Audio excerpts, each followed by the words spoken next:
হঠাৎ শরীরের মধ্যে মনে হচ্ছে কি আগ্নেয়গিরি চলছে, মুখ ঘাড় লাল হয়ে যাচ্ছে, ঘাম হচ্ছে, এটা হতে পারে হট ফ্লাশ। আর এর পেছনে শুধু মেনোপজ নয়, আরও কিছু কারণ থাকতে পারে। নারীদের ক্ষেত্রে প্রি মেনোপজ বা মেনোপজের সময় এস্ট্রোজেনের পরিবর্তনের কারণে হট ফ্লাশ খুবই সাধারণ।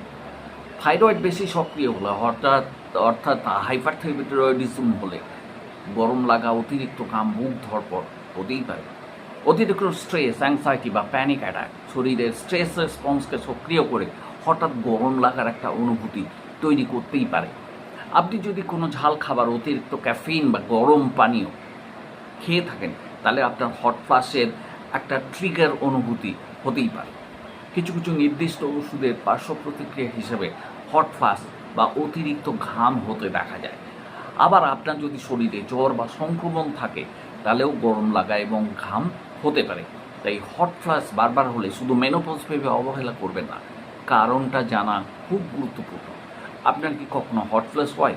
কমেন্টে ইয়েস লিখুন। আর এমন স্বাস্থ্য তথ্যের জন্য সাবস্ক্রাইব করুন ন্যাচারাল হোমিওপ্যাথিক সলিউশনস। সুস্থ থাকুন।